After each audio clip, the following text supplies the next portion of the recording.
आदरणीय दर्शकवृन्दहरू, हजुरहरू सम्पूर्णलाई म मेरो युट्युब च्यानल ज्वाला पब्लिक मिडिया हाउसमा हार्दिक स्वागत गर्न चाहन्छु। म आज हजुरहरूलाई एउटा नयाँ अपडेट दिन गइरहेको छु।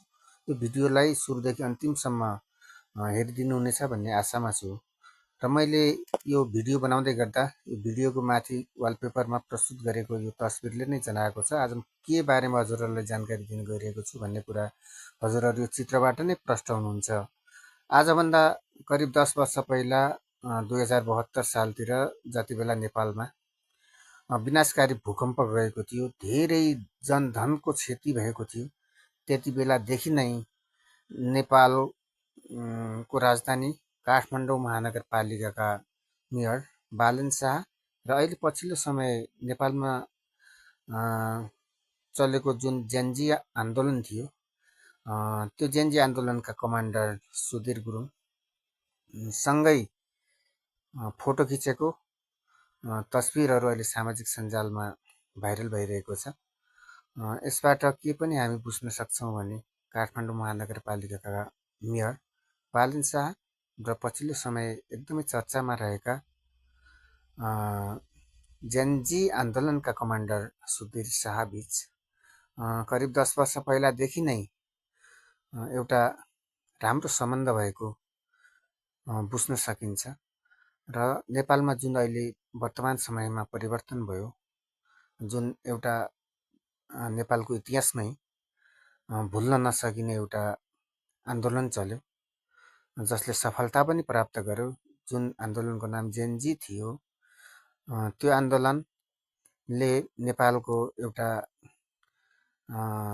सरकार ढाल्यो, एउटा नयाँ सरकार निर्माण गर्यो।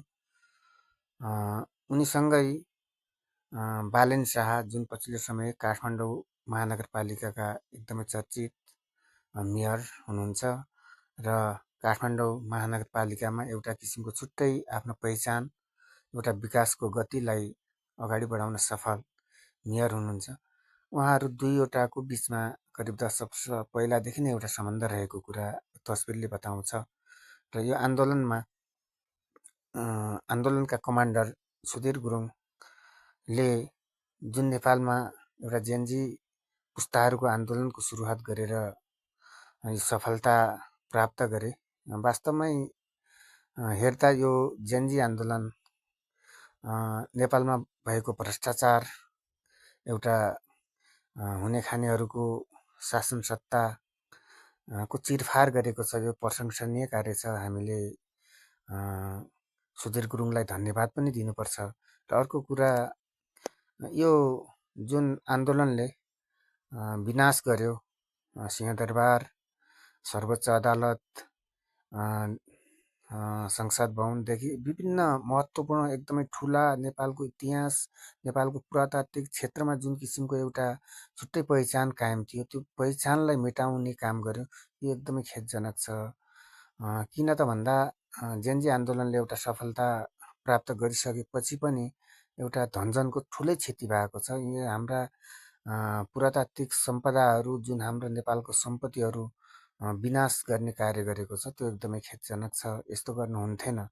वास्तवमा यिनी हाम्रा पुरातात्विक सम्पत्तिहरू हामी पुनः निर्माण गर्दा नेपालको एकदमै ठुलो धनराशि आवश्यक पर्ने र नेपालमा हुने विकास निर्माणका गतिहरू पछि पर्ने देखिन्छ।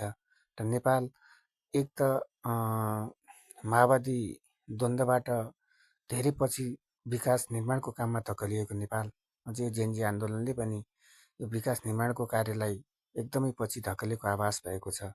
र वास्तवमा यसले राम्रो सन्देश दिएको छ नेपालमा हुने भ्रष्टाचारको विरुद्धमा। जुन भ्रष्टाचार हुन्थ्यो त्यसको निर्मूल गर्न एउटा राम्रो पहल त गरेको छ नै, यो प्रशंसनीय कार्य हो। साथै विभिन्न पुरातात्विक हाम्रा सम्पदाहरू, हाम्रा सम्पत्तिहरू जुन विनाश गर्ने कार्य गर्यो, यो एकदमै दुःखदायी कुरा हो। यस्तो गर्नु हुन्थेन। र यसमा भएको घुसपैठ, यदि विभिन्न व्यक्तिहरूले घुसपैठ गरेर यस्ता विध्वंसकारी कार्यहरू गरेको भए यो पछिल्लो समय बनेको सरकारले पक्कै पनि यसको छानबिन गरी र अनुसन्धान गरी दोषीमाथि कारबाही गर्न आवश्यक छ। किनकि अब आउने दिनहरूमा यस्ता किसिमका विध्वंसकारी कार्यहरू हाम्रो देशमा नहुन् र नेपाल गरिब एउटा देश भए तापनि अझ झन् गरिब हुने यस्ता अवसरहरू नआउन् भन्ने चाहन्छु। हस्, नमस्कार, धन्यवाद।